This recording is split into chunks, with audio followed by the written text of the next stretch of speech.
Hello, everybody, and welcome to the 4th episode of Inside the LPGA podcast.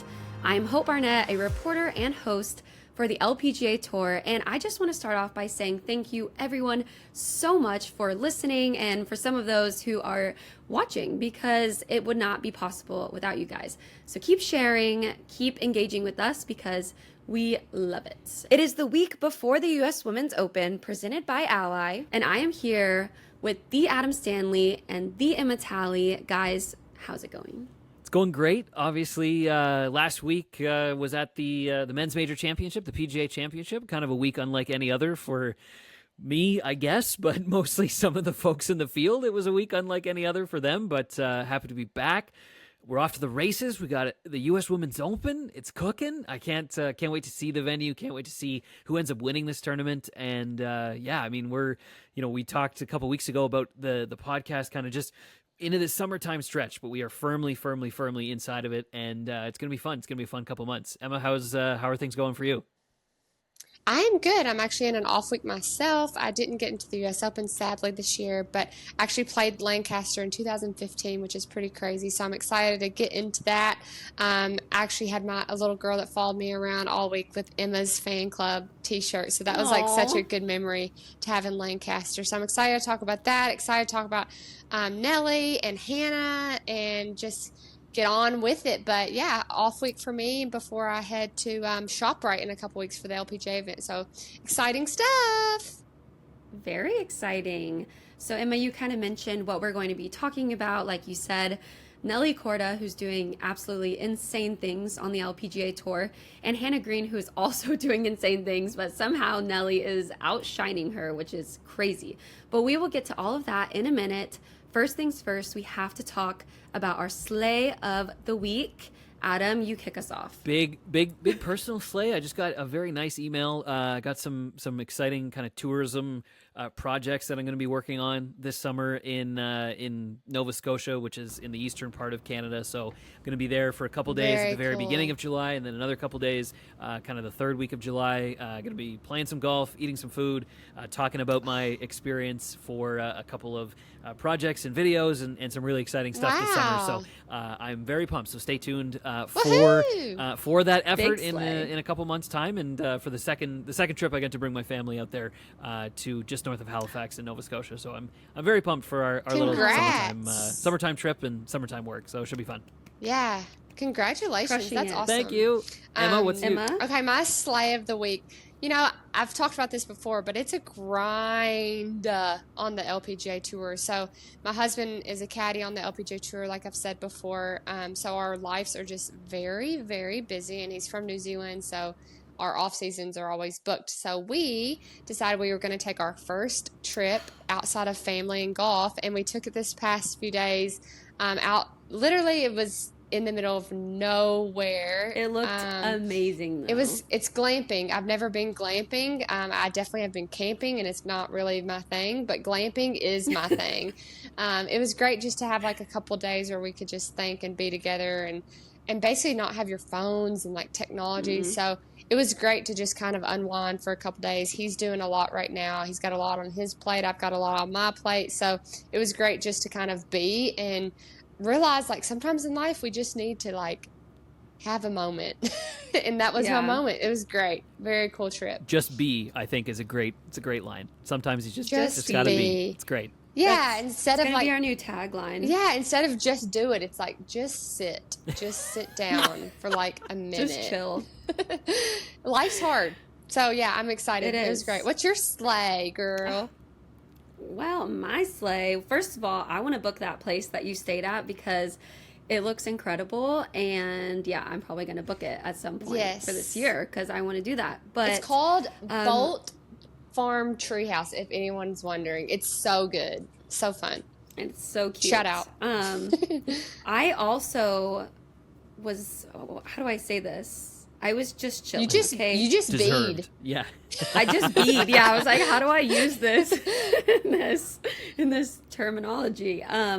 So like you said, Emma, it is a grind. Things have been pretty crazy lately, especially with like the summer really just kind of getting started. So I decided that like I was going to take a spa day. So that's what I did. All day yesterday, I took a spa day at Kalahari Resorts. I think it's actually a chain. It's like multiple places in the US, but I'm in Pennsylvania. I'm in like a really random place in Pennsylvania right now, but it's actually a really cute town. So yeah, I spent the whole day at the spa, got a facial, massage, and it was like the best thing I've ever done. And I'm so relaxed today. So That is so fun. I feel like all of us need a little spa day and take some time for ourselves and just be. Talking about some fun stuff that's going on, my sponsors at Serve Pro stepped in a big way for our podcast. They are the official Mulligan partner of the LPGA Tour. I've done a lot of work with them, and their whole thing is like, is there ever a time that you've wanted to take a mulligan in golf or in life or just like a different dinner, perhaps? We're going to start asking everyone that we interview this question, but just to like hear what you guys have to say, what would your mulligan be? And maybe you don't have one. I'll start. First of all, shout out Serve Pro for stepping in. We're so grateful for you guys. But mine is just like a recent mulligan because just a couple days before my spa day, I had like the longest day of probably my entire year. It's like one of those days where if something's going to go wrong, it's going to go wrong. And then the very next day, this is where my mulligan comes in, okay, guys? So I went to Texas A&M. So I'm not wearing it right now, but I have a Texas A&M ring, and it is not a cheap ring. And I've always been scared of it going down the sink and falling down the sink. And I was in my hotel room, and I accidentally bumped it, and it went into the sink, and there was no stopper. And this thing was just spinning around the sink. It was just going. And I was like trying to catch it. Well, in hindsight, I should have just put my hand over the drain. Yeah. But instead, right, so to catch it, but I didn't think about that. So my mulligan would be to put my hand over the drain, but instead it fell down the sink. I had to get maintenance. They had to come take the whole pipe off to get me my ring. So I got my ring. Mulligan. My mulligan, if I could redo it, I'd put my hand over the drain. But hindsight's a great thing. Okay, Adam, what's yours? Mulligan, Emma talked about dinner. Okay, so a couple nights ago, we're always trying to find new ways to get. So I have, the listeners probably know this already, but I've got a daughter. She's like a year and a half. We're trying to get, protein, iron, trying to make sure that we're mixing in, food for her as she's growing, developing, et cetera, et cetera. So I was like, okay, what's something easy that we can do and just figure it out that she can hold in her hand and eat. And, we're discovering things. But meatballs, easy. Make a tray of meatballs, tray of roasted vegetables, off to the races, fire up the oven, 400 degrees, easy peasy, whatever. I leave the kitchen, I come back in the kitchen, I was like, I'm sweating, and I was like, it is so hot in here. Why have we done this? Why has this happened? And then I look on Twitter, and the local news has tweeted that particular day, the day that I fired up our oven to 400 degrees for half an hour, was the hottest day of the year to this point. And I was like, if I can use my mulligan, it would be to have made a dinner like on the barbecue or something along those lines because it was much too hot. We didn't need the oven. We didn't need the oven. It was the hottest day of the year. So that would be my. You didn't need it. Yeah. Mine would be a few years ago. I got into a playoff on the LPGA Tour, and between the time that I signed my scorecard and got back to the tee, it had gotten really cold and the wind shifted. And I decided to go ahead and hit the driver like I had because I could carry the bunker in the normal round. Well, this time I hit my driver and I hit it right in the bunker. It's a par 5, you lay up. Like if I could go back in time, I would have hit the hybrid or 5-wood just short of the bunker.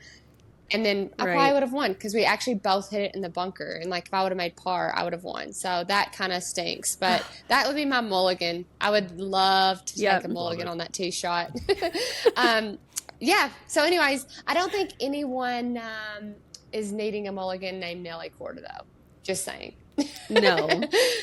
She is not needing a mulligan. And you know what's crazy? So let's just get into it, guys. So we're coming off of Mizuho America's Open, where, spoiler alert, if you didn't already know this, she won. Again. Absolutely crazy. But so yeah, Nelly is a beast. I feel like I've said that on every single episode, but she actually said, and you can kind of see, it wasn't technically like her A game in her eyes. She had 3 bogeys on the front 9. Go ahead, Emma. Yes. Did you see her interview? I've been saying to you guys the last few weeks, is she beating us with her B game? In her interview, she did that. She said, I had my C or D game today. Wait, what? That's not even your B game. It's your C Yeah. or D game. Okay, cool. Thanks, Nelly. Appreciate that. I finished Cool. Making us feel really GFL good. last week, so thank you very much. And she beat me with her C or D game. Cool story. So love that for everybody else. Everybody That's really not, great. not our Crazy. podcast co-host. Yeah. Crazy. Right. So in her last 7 starts, she's won 6 of those tournaments. And this is just crazy because I don't think I've ever seen this. Like, Emma, have you? I mean, obviously Lorena, Annika, you know, like there's been some legends out there, but kind of speak to what Nelly is doing. And I mean, not to say crazy again, but like how crazy. I mean, I think it the is. coolest thing is we've kind of talked about this. If you look at all the KPMG stats, if you look at everything from the past, 50 years, even the players, and I'm not taking away from Lorena or Annika or all these women that did it in the past, but I will say the depth on our tour is huge. And shout out to Grant Boone too. He posted the other day that Nelly's points are more, there's a difference between first and second, between second and the last person that's on the Rolex rankings. That's how many points she's beating. I don't know if I said that correctly, but basically she's killing it. And it's just crazy because the depth is so big out on our tour. Like I've said before, it's crazy to win once, but now she's won 6 out of 7 tournaments. And it really is just insane. And the fact that she did admit that she had her C or D game on the final round and she still won just shows how good her game is. And I don't know if we can see this from stats, but I mean, I got to watch the last 2 rounds and she just hits the ball so well. But from my point of view, the difference is right now with her is she can putt. Her putter is hot. And that is what's killing everyone. I mean, she already hit the ball well the last few years, but her putter is just so hot. So it's pretty crazy to see her do this. And it's fun getting beat by Nelly Korda by like 50 shots with her D game. Woohoo! Love that. I think Emma, your point about the stat that you posted or that Grant posted, which I think it's almost deserving of another mention because Hope you're using words like it's crazy and Emma's just like it's wild to see and kind of bear witness. I think now we've kind of transcended any of those adjectives and really put Nelly's season now into just history and historical record books and as we look back on the year as a whole, like it's only May, right? And she's won 6 times, and it's that gap that she's continuing to spread between her and Lilia Vu, numbers 1 and 2. She's got more than twice the points on the Rolex rankings, and then Emma, to your point, from Lilia all the way down to number 1,620. Yes. It's not, the difference is not the same. Like Nelly is beating number 2 by the same amount that Lilia is beating the very last person in the Rolex ranking. So, when you look at that, when you look at just the win, when you look at the golf courses she won a match play tournament. She won a major championship. She won with her C or D game. She won from behind. She won when she wire to wire. Like, pick any of those things and then pick the historical fashion in which she has won or started this particular season. And it's not unlike any other because we've had people who have won 6 times in a year. But, to start in this way and then to almost say, like, I'm here, come beat me, good luck, is incredible. And just to point out, her bad week was a tied for 7th. She was complaining that she was hitting the ball like crap, and then she finishes 7th. Like, that's unheard of as well. Her bad week's not missing a cut anymore. It's like, oh, I can still, like, finish pretty top 10. Crazy. So I love that, Adam. That's pretty crazy. And thank you for I can't speak today, but like I couldn't get out what I was trying to say. Our stats guy, as Emma called him earlier, our stats guy. Which, speaking of stats, I feel like this is a good time to actually talk about our KPMG performance insights. It's on Nelly, of course, because why wouldn't it be at this point? So I'm just going to read it. Korda is hitting more than 75% of her greens in regulation and is gaining 3.29 strokes per round on the field in her last 7 LPGA Tour starts. Mic drop. So you mentioned her putter, that it's hot, but what about her hitting all of these greens in regulation? She's always hit it so good. It's just, she's a ball striker. Yeah. It's pretty nuts, but Nelly, Nelly, Nelly. That's what the LPGA is saying. Like, it's just crazy. But she's Yeah. doing a lot. You can't She's not doing at a lot this for point. women's golf. And as a player, like, yes, it's hard to get beat every week, but she's also doing so much for the game. So I think everyone on tour is kind of appreciative of her. And she does it in a classy way, which is also great. Like, she's a good person. She's very nice. She gives back. We have Jane Park, they were selling Grace hats, and she told everyone, like, if you get a hat, I'll sign it behind the fourth green. And she did. Like, she signed every Grace hat that people bought. So she's just a good human being. So yeah, everyone likes it. Yeah, absolutely. And I think, too, you were kind of talking about how she does it with grace and respect. And she even talked about in her post-round press conference and interview, you know, she was like, I loved that battle out there with Hannah Green. So for those of the people who didn't watch, her and Hannah went head-to-head all day, and they birdied they birdied the same 3 holes on the back 9. It was crazy to watch. They were just neck and neck. I was like, who's going to win? Like, I had no idea. Crazy. And then on the very last hole, Hannah hit her tee shot. It went left, and Nelly just parred to win. But, like, Hannah is having an insane season. She's the only other player to win multiple times. So, I mean, Adam, to see what she's doing, but to know that she's actually getting outshined by someone somehow, I mean, Yeah. what are your thoughts on that? I can see it two ways. Like, from the Nelly Korda perspective, you know, if you're the best, you want to keep beating the best. You want to keep proving yourself as number one. And there's a very obvious, at least as it stands right now, a very obvious number 2 in Hannah Green. And I think Hannah, from an objectives perspective, she has to be thinking, like, God damn, like, I've won twice in 8 events or whatever it is. Any other time, what do I have to do? You know, winning 25% of your starts to start the season, you got to be thinking, like, I'm doing everything right. It just so happens to be that the person, that there's somebody else who is doing something that hasn't been seen, you know, since 1990 or whatever it is, from you know, from an American golf perspective, and then, you know, at least a decade prior from an overall LPGA perspective. So I do think that if Hannah starts comparing herself to somebody else, you know, she may get down, but there's literally no reason for her to be down on A, her performance, Agreed. or B, her, you know, her results to this point. So, you know, she knows that if she's going to win more, she's going to have to beat Nelly Korda. But at the same time, you know, as it relates to the LPGA as a whole, she's having a pretty darn good season as well. So I think you know, Emma, to your point real quick about just women's golf in general, okay, we've got Nelly Korda doing something that we've never really seen, at least generationally. But if there's an obvious person that can provide, you know, some drama, some statistical comparison, some, you know, down the stretch they come kind of efforts, it's going to be incredible, especially as we've got 4 more majors to go on the season. And we have the Olympics. Like, they're going to fight it out probably for the Olympics, which is, like, really cool. And just to, like, I got to watch, like I said, the last 2 rounds, and it was really cool. On number 15, it's kind of a tough tee shot. And then the second shot, and Hannah hit first. And Hannah hit it to, like, 4 feet, y'all. And I was like, oh, she's got to go one up on Nelly. Then Nelly hit it to 2 feet, and they both made birdie. And I was like, wow. And they probably had, like, 8 irons or 7 irons in. Like, it wasn't like they had wedges, and it was to a tucked pin on the right side of the like, there was a slope on the right side of the green, a bit of a false side, I guess you would say. But, like, it was not an easy shot, and the wind was into off the left. Like, it was a great performance, and like you said, it was really cool to see coming down the stretch. And I did feel bad for Hannah, because obviously you don't want to, like, quote unquote lose it like she did.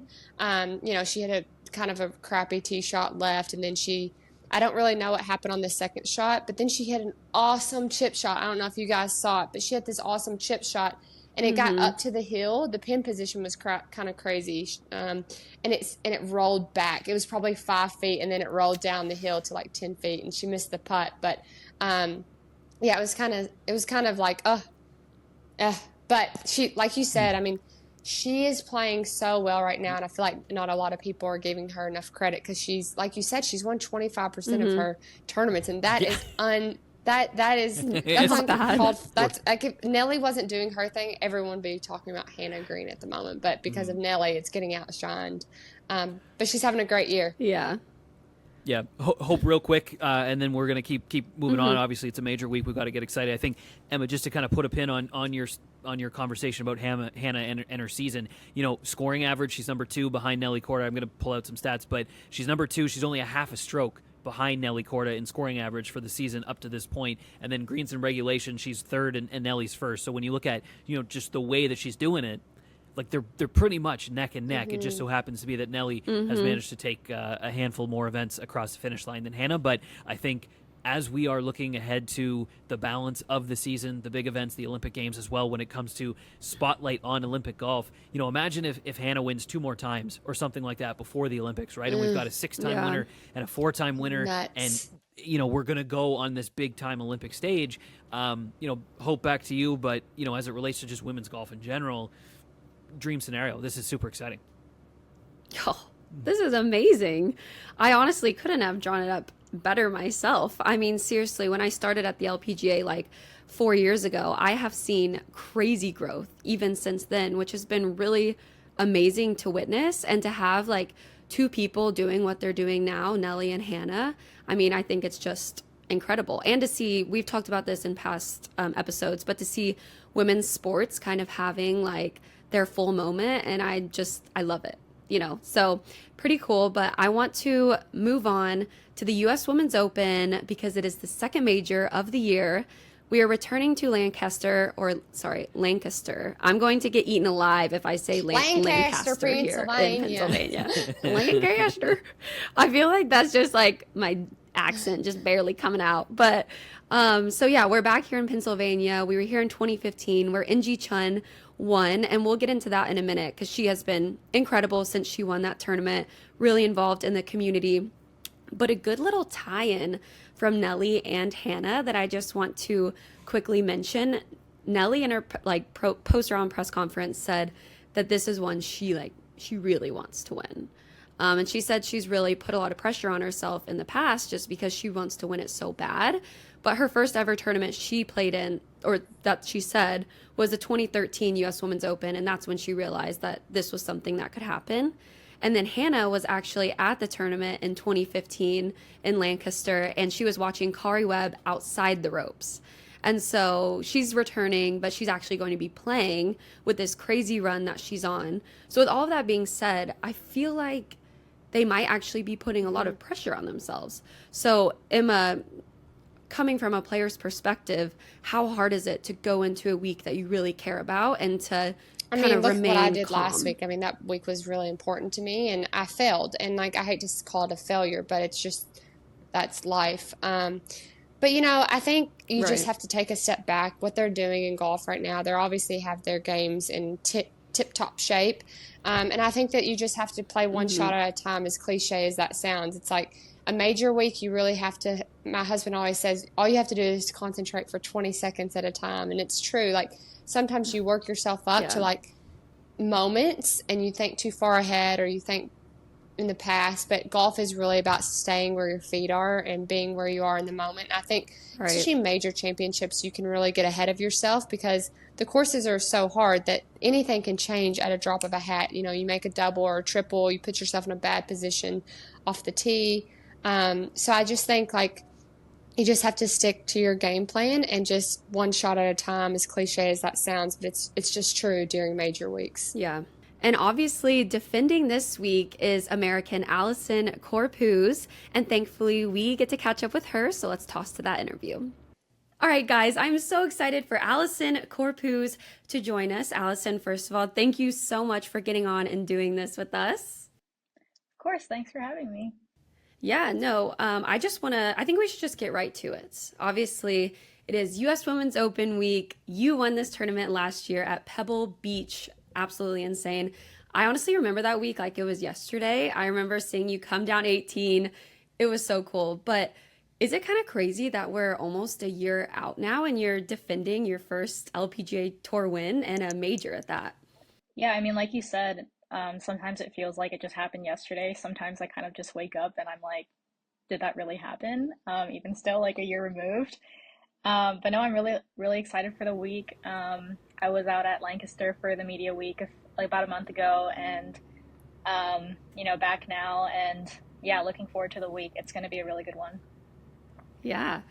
I mean, I think we could just kind of talk about the fact that I know you were on a podcast, I think it was sometime last year, and you actually talked about you thought about quitting golf at one point, which I'm also wondering with like professional golfers, like has everyone maybe thought about it at one point? Like, do I really want to do this? And then you also almost had to withdraw that week because you were sick at the beginning of the week. So I guess it worked out. So in general, what does that say, I guess, just about how much you love the game and the fact that you stuck with it, and here you are, a major champion? Yeah, I mean, for the record, I do want to state, like, it was never like I want to put down the clubs fully. It was more Right. just, should I go pro? Should I, like get a regular job, still enjoy golf on the side? I've always really loved the game a lot. It was more just, obviously I've had a lot of friends, who turned pro before me, kind of saw how the grind was, especially like my older college teammates. Once they graduated, just watched how they performed out on tour, and Right. it's been a lot more fun than I expected, but obviously it is a grind at points. So yeah, I mean, I just wasn't really sure what I would be signing up for, and I mean, thought about just not turning pro. But obviously really happy that I did now. I'd say so. Yeah, it's been so much fun, and I mean, I figured just give it a shot and see what happens. Emma, I know you have some questions for our reigning U.S. Women's Open champion. Yeah, of course. I'm going to start off golfy and then we'll go to the fun stuff. But I think I have a couple questions just like regarding like how you prep and like, obviously our major weeks, the courses play much differently than just like our normal weeks. So do you put any different clubs in your bag? Do you prepare any differently, or do you just keep everything pretty much the same?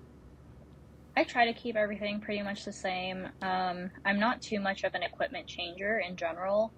So I usually kind of try to hold all of those off until like off season. So off season's where you'll see me really like testing out clubs and stuff. Once the season starts, like unless, there's an emergency, or unless it's just replacing like an older club with the same thing, I don't really touch my equipment setup too much. And then as far as practice, doesn't really change too much, I'd say, between a major and a regular event, more just how I'm feeling for the week. Like, let's say, I've been on the road for a few weeks, I might be practicing a little less, or Right. just where my game's at, right? Like if I felt like my short game wasn't as good the week before, maybe I'll work a little harder there instead of the ball striking in an upcoming week. Just stuff like that, but keeping it relatively the same week to week. Was there anything that since you went to Lancaster about a month ago, is there anything particular that you're working on in preparation, or do you feel good about your game at the moment? Yeah, definitely the short game. I feel like that's kind of been the area that I need to improve on this year. I haven't really been putting as well as I'd want to. And then I feel like U.S. Opens are always a ball strikers course, so a lot of drivers, a lot of long irons, fairways and greens. Like you said, I think majors typically just set up a little longer, so maybe focusing a bit more on the longer irons instead of like the wedges with short irons. Totally. Okay, so on to the fun stuff. Okay, so you got engaged, and you kind of kept it a secret for a little bit. And I was like, I remember texting you months later, being like, "You're engaged," and you're like, "Yeah, it's been a while."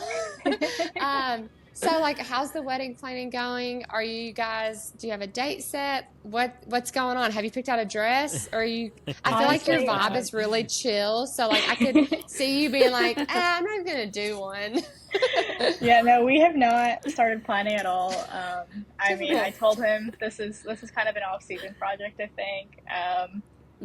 I mean, we've been dating for just over 6 years now. So for me, it was kind of like, there's really no rush. And yeah, I mean, I'm really excited for it, but it was also just something I didn't want to be stressing about. So I was just like, this is all stuff that we can think about later.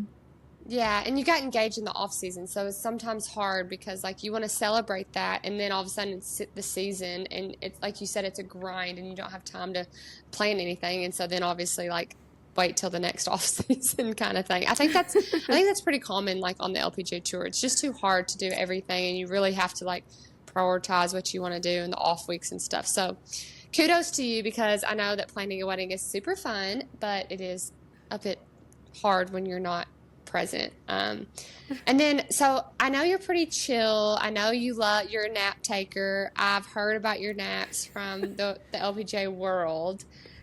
What's your longest nap you've ever had during a tournament week? Oh man.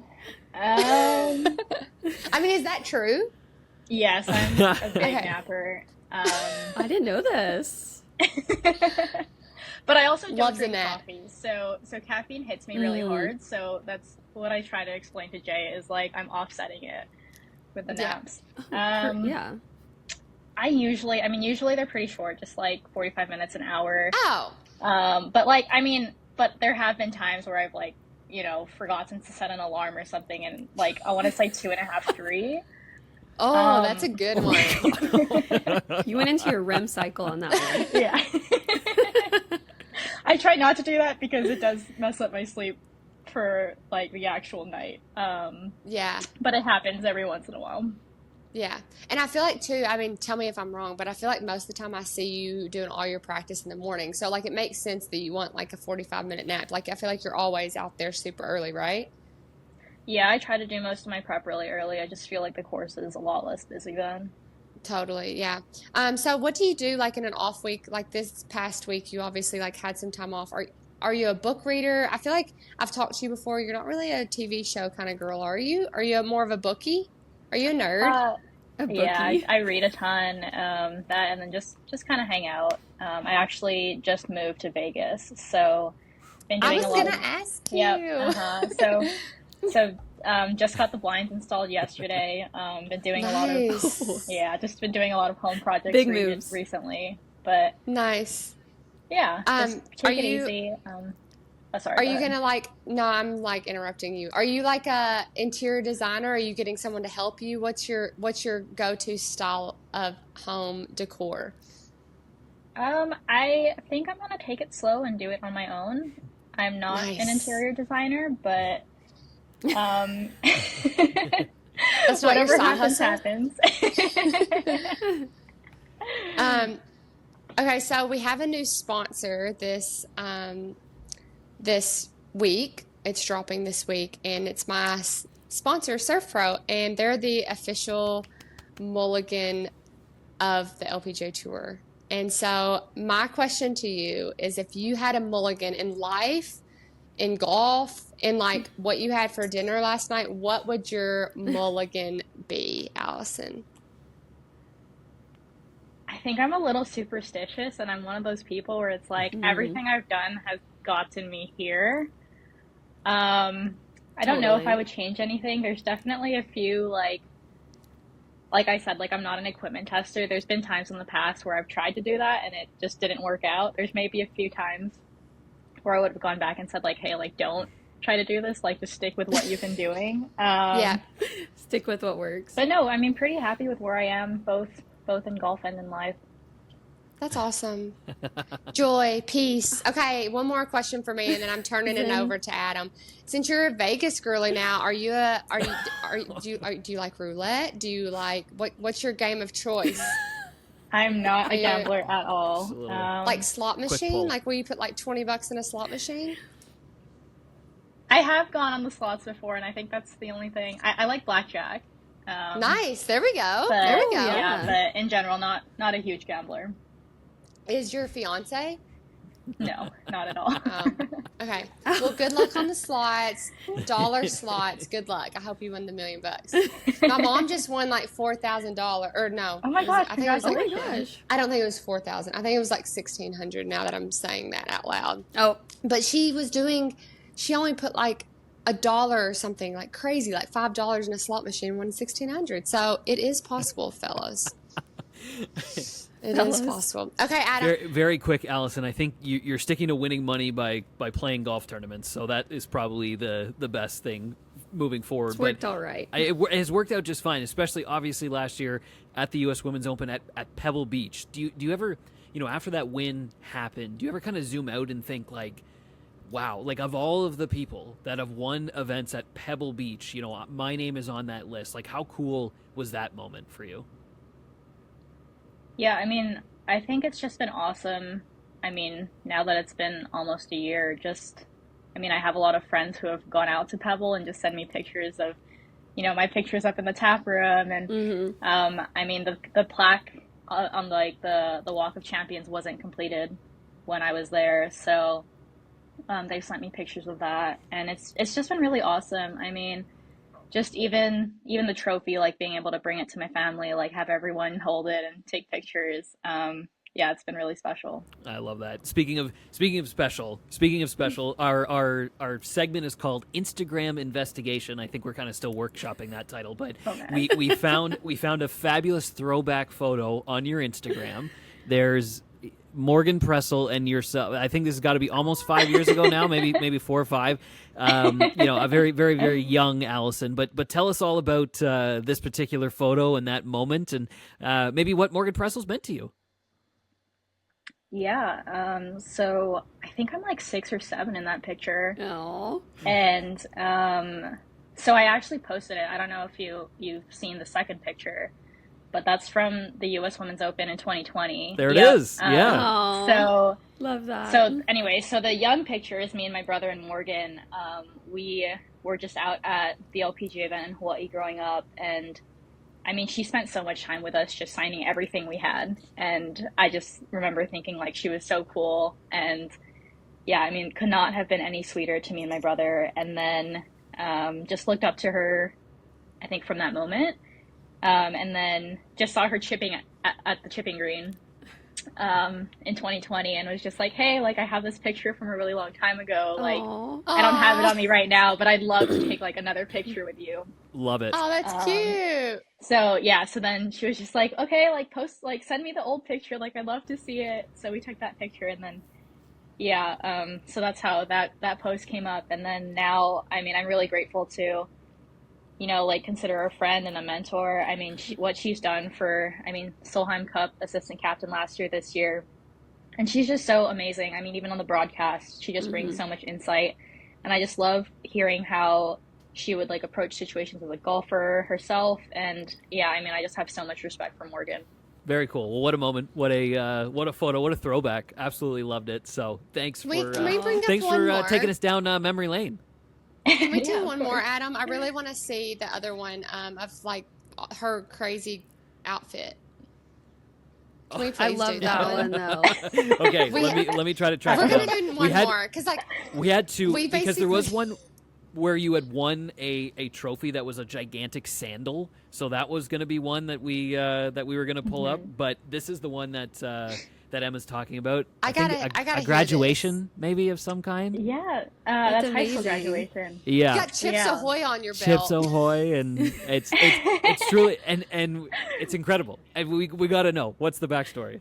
Give us the deets. Yeah, so I mean, in Hawaii, it's, I guess, like kind of a tradition where like you give lei for special occasions. Yeah. So, I mean, high school graduation, we had it at Blaisdell, which is a big arena in Honolulu. And yeah, I mean, we had the ceremony, and then we just have like an hour and a half where, your friends, your family can come out, find you in the crowd, and give you lei. So, Oh, Okay, Yeah, but that's where why did I'm the Chips covering. Ahoy come in? That's so special. oh, so you can just put, I mean, whatever you want. Oh, so like, I mean, such a you free can do, girl. so you can do flowers, you can do money, you can do snacks. Yeah. And you just so, lay it on you. Yep. So, Yep. do you like So, Chips like- Ahoy? Wow. Is that how that happened? No, it's really just I would hope so. just what you give to other people. I mean, Oh, cool. it's not pictured, but I think we removed like 2 stacks of lei before that picture. Wow. But no, it's a lot of fun. Just like a celebration. You just get a ton of lei. Oh, That's Incredible. cool. I Did they love do that. that for you when you won the U.S. Open? They didn't. But I mean, like graduations, I feel like are like a number 1 event, and I mean, Okay. like maybe like a wedding or like any kind of like special occasion. You can really just bring. We need to Yeah, bring like- that tradition to the mainland. Yeah, I like that. Me too. That's I'll bring nice. some this week. I'll run to the store. I don't know where to get them, but I'll find some. Don't worry. Allison, speaking of, are you going to do you know if you'll get married in Hawaii? Haven't thought about it. Too much Unsure. yet. Yeah. I unsure. did. I know to say following Emma's. Emma's great. plan. It was great. I wanted to ask quickly too before we wrap up. It was pretty cool. After you won, Barack Obama tweeted at you. And I just think that's crazy. The fact that, I mean, no presidents know who I am. So how cool was that? Just to, see him mention your name and congratulate you. Yeah, I mean, it's awesome. I mean, I just kind of remember like in that moment, like it was such a whirlwind, like everything was happening so fast. And then I'm in that press conference, and I think it was Julia saying like, "Hey, he tweeted at you to play a round of golf." It still hasn't happened yet, but I'm definitely gonna hold him to it and try to get that done in the future. I know it's awesome. Yes. I mean, I remember being in 5th grade and like, we're learning about elections and stuff, and he's running and just to be from the same island, go to the same high school. It's pretty cool. Do you know him? I don't know. Okay. She will though. And You he knows will. her. Y'all are about to be besties. Go, Allison. Brock, Allison. That's going to be them. Okay, Yes. well, just one more question. How excited are you to defend this title? Yeah, I'm so excited. I mean, it's going to be another great venue, and I heard probably record breaking in terms of spectators. So so I'm there's really supposed to be a lot of excited just people to there. see. Yeah, and I mean the course is awesome, and the USGA always just does a great job. So I'm looking forward to it. Amazing. Well, thank you so much, Allison, for joining us. We'll all be cheering you on and so excited to watch you go out there and crush it, as always. Thank you. 1, 2, Thanks, 3, go, Allison. Allison! Woohoo! You go, girl. Okay, Emma, so with Allison, we talked about how incredible the crowds are probably going to be this week, and you played at this tournament in 2015. So can you just kind of talk about, going back into this week in Pennsylvania, what people can maybe expect to see and what you took away my dad from was on playing my that bag event? that week, and we had a great week together. I actually finished pretty well, I think. I didn't get to take home the money because I was still an amateur at the time, but it's a cool town. First of all, like every day after I would finish my round, I would go out, and all the Amish would have strawberries and fresh fruit, and we would go and buy some fresh fruit on the way home. So I hope like the players get to experience That's a bit of that. awesome. And as far as the golf course is concerned, just like Allison said, you have to hit the fairways, and you're going to have some long irons that you're hitting into the greens. Your short game's important. Really, everything is important. But from what I remember, it seems open when you're on the tee box because there's not a ton of trees, but the rough is super, super thick and it's deadly. So I think hitting the fairways and definitely your approach shots are key. And I think the players that have those two things, they're going to have a pretty good week. Usually in a U.S. Open, shooting even par, you're at least going to have like a top 20, top 30. So it'll be interesting to see how the course is set up. I know the weather could be iffy on a couple of the days, so it's just going to be an interesting test. And it always is. Like I said, you usually have like 3 wood into a par 3. You usually have a couple long par 4s. So it's just a brutal week. So I'm excited to watch from afar. I wish I was playing. But because I've seen the golf course, it's going to be a little extra special for me just because when I see it on the TV, I'm like, oh, I remember that hole. So I'm super excited. But it was cool to see NG, not to like switch back to that, but it was really cool to see when I was there in the past to see NG win. And then it's crazy. Like, I think she's only won, like, all majors, which is insane. She's never... I think she has, like, one just, like, regular tour win. It's pretty crazy. The and I rest think are this majors. was her first win in Lancaster. And she goes back, like, every year for, like, doing different donations and different scholarships. And so I think that's really cool. And she's a good person as well. I think most of the girls in the LPGA are. You have a few bad eggs, and then most of them the rest are great. But NG she's so talented, like on and off the golf course. She's an artist. She's very intelligent. She's super nice. I know.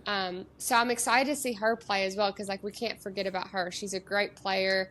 She's going back to defend really her title at the U.S. Open. Even though we just had Allison on, like, she's the last person to win at this golf course. So it's going to be interesting to see how she plays. And she's a great player. And she knows how to get it done in majors. So it's going to be cool to see her, I think, coming back.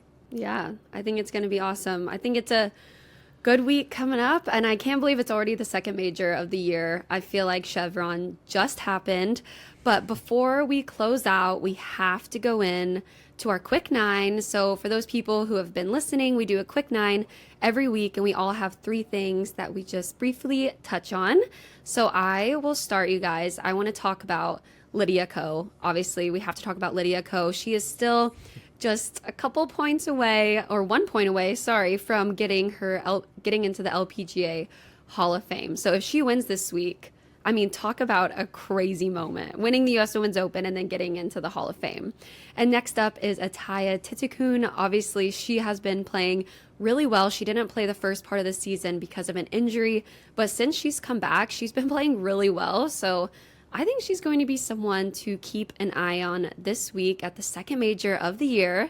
And lastly, we were just talking about Inji Chun, but like you said, Emma, she has won a lot of majors. I would not be surprised if she comes out and absolutely crushes it this week. People are going to be pulling very hard for her. And just quickly, she has an educational foundation with the country club, which provides scholarships for local students, just trying to go to college and go get their education. So really cool. But those are my 3. So Emma, you take it from here. Yeah, I'm going to go with Hannah Green. I mean, Hannah, I just feel like she's not getting enough starism. I'm making up words today. I'm really struggling to talk. But that's what I do. So Hannah Green, you go, girl. She's been playing great this year since she got married. Don't know if that's anything. I know she also got a house in the States or a condo or something. So I think she just has a little bit of a base now. I don't know if that's been comforting, but whatever she's doing is working. I also think it's interesting. Jennifer Kupcho kind of had a rough into her year last year, kind of started out a little rough, and she's really been playing well the last few weeks, and I think she's a player to watch. She hits her driver long, she hits it straight, and she's been playing really well, so I think she's a player to watch. And lastly, Patty T. Patty T has just been playing so consistent this whole year and really just shooting. I looked at her scores yesterday. She shoots like 70, 69, 71 like every single day, and she's just been super consistent. She continues to play well week in to week out and get like top 20 finishes. So those are my quick nines. Adam, go for it. All right. I think my theme is returns. My first one, Rose Zhang, really keen to see how she obviously would have been ticked to have to withdraw due to illness from the Mizuho. Her return back to action on the LPGA Tour, back on a major championship stage. Let's see what Rose Zhang can do. Another return I'm keen for this week is Charlie Hull. Charlie Hull, of course, finished tied for second last year at Pebble Beach. The whole shy kids don't get sweets line, which was incredible. And again, Emma, if you're talking about this golf course being a ball striker's golf course, Charlie Hull is 3rd this season in greens and regulation and 51st in driving accuracy. So she's got a pretty good combo there. As long as she finds the fairway, she's going to be deadly with the iron. So shy kids don't get sweets. Really keen to see how Charlie Hull does this year. Last but not least, another big return that I am very excited about seeing. Brooke Henderson coming back. She's got 5 top 10s in the season. Only Nelly. Did you say shocker? Yeah. Only Nelly has more top 10s than Brooke. Brooke also finished tied for 5th in Lancaster in 2015 when she was just 19 years old or whatever it is. Shot the round of the day on Sunday, 66, had a chance to win. So I'm excited to see what she does at the second major of the year. Absolutely. Wow. Adam is... We're quickies. Yeah, that was really good. Okay. Well, that pretty much wraps us up for this week. I'm so excited. It's a major week. The golf is going to be great. It's going to be so much fun. So for everyone listening or watching, however you are taking in this podcast, you are going to want to follow along because I know it's going to be good. I know we got some good golf on our hands, whether it's Nelly, Hannah, Inji, literally it doesn't matter. You never know who is going to win on the LPGA Tour. So if you want to watch the U.S. Women's Open this week, which you do, you're going to watch on Peacock, USA, and NBC. So check it out. But guys, thank you so much. This was so much fun. Thank you, guys. Y'all come back now, you hear? Had to get that in.